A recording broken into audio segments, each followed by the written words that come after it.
C'est que j'ai des troubles de la mémoire immédiate. Des troubles de la mémoire immédiate? Qu'est-ce qu'il faut pas entendre? Cela peut arriver à tout le monde. Oublier un prénom, une date, un numéro.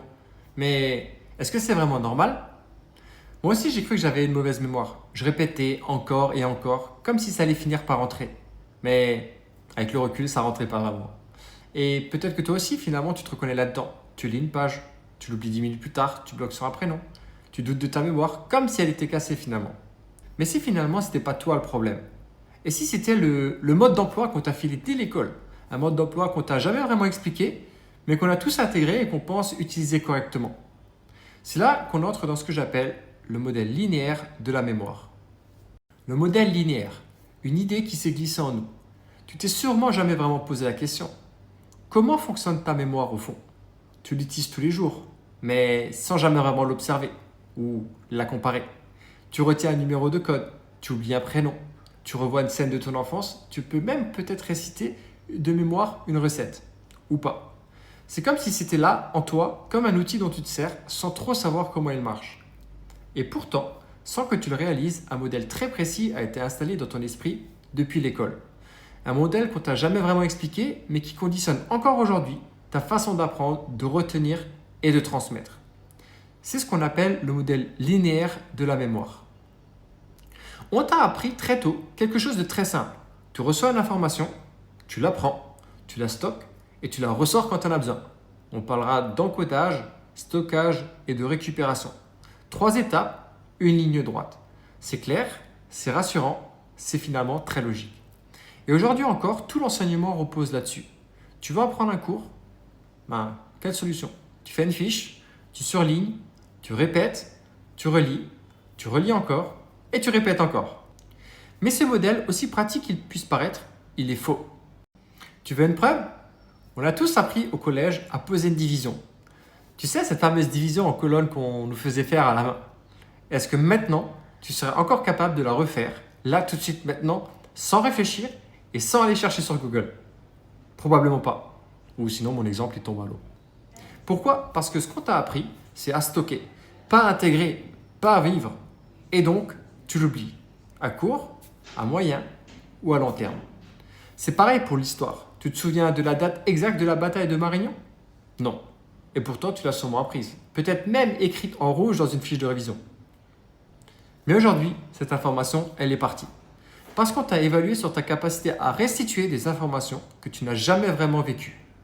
C'est un peu comme si tu lisais une recette de cuisine une fois et qu'on te demandait de faire le plat par cœur 3 jours plus tard.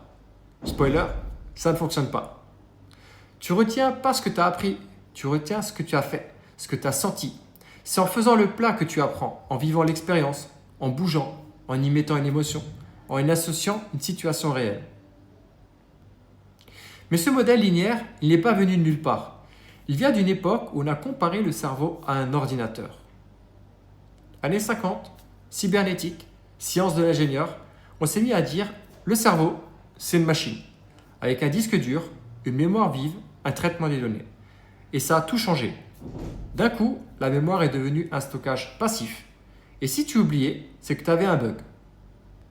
Mais le cerveau n'est pas un ordinateur. Et les neurosciences modernes l'ont prouvé depuis longtemps. Et malgré ça, ce modèle est toujours là, partout. Tu fiches, tu surlignes, tu relis 4 fois, tu répètes 10 fois, et tu crois que ça va rentrer.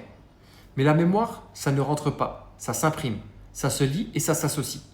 La mémoire n'est pas un tiroir, c'est un système relationnel. Elle ne garde pas ce qu'on t'a dit de retenir, elle garde ce que ton corps a reconnu comme vrai. Et ça change tout.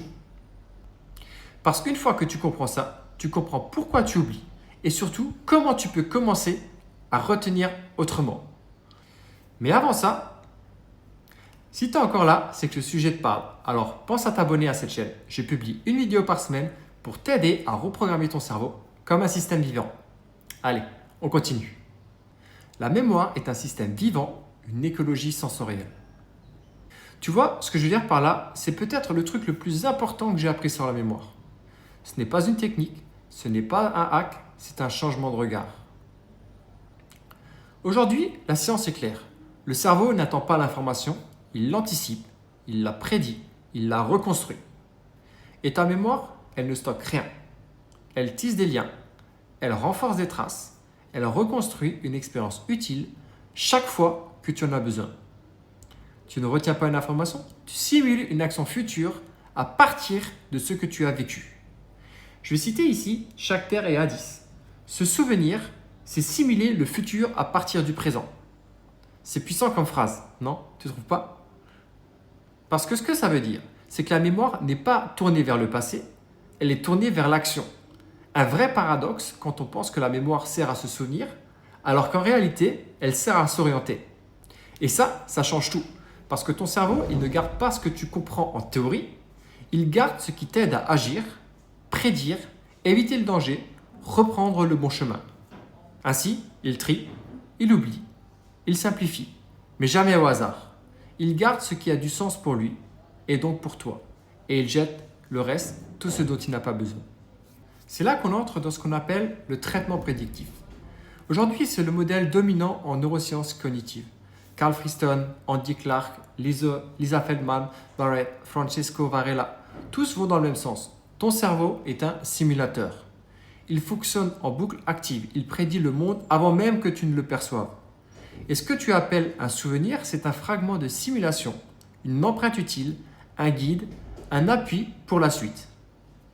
Tu vois mieux maintenant pourquoi tu peux oublier un prénom, mais te souvenir d'une odeur d'enfance. Pourquoi tu peux oublier une consigne, mais ressentir encore cette gêne dans le ventre. Ce n'est pas l'information qui laisse une trace, c'est l'expérience. Et là, on bascule dans un autre monde, un autre paradigme. La mémoire n'est pas un disque dur, c'est une écologie sensorielle, un territoire incarné, un système vivant. En fait, c'est tout ton corps qui apprend, pas juste ton cerveau, pas juste ta tête. Quand tu marches, tu retiens. Quand tu sens, tu imprimes. Quand tu bouges, tu fixes. Et plus tu es présent dans l'instant, plus tu laisses une trace durable. Le cerveau n'apprend pas ce qu'on lui dit d'apprendre, il apprend ce qu'il ressent comme important, pour citer Francisco Varela qu'on citait précédemment.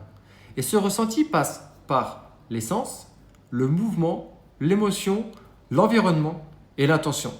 C'est ça une mémoire qui est vivante. Ce n'est pas une base de données, ce n'est pas une RAM, c'est une boussole, un organe d'orientation. Et ce que tu retiens vraiment, c'est ce qui t'aide à recréer du sens, t'adapter, agir et vivre. Avant de conclure, si tu veux aller plus loin, je t'envoie chaque samedi une newsletter gratuite. Elle s'appelle Sensorium. 15 minutes, un café, un cerveau qui s'éveille autrement. Je t'explique en détail ce que je viens de te partager juste ici, avec 2 ressources, des exemples et des routines concrètes. Le lien est directement dans la description. Et finalement, pour clôturer, on t'a appris que la mémoire, c'était une boîte. Mais ce n'est pas une boîte, c'est un territoire vivant, une forêt de traces dans laquelle tu marches.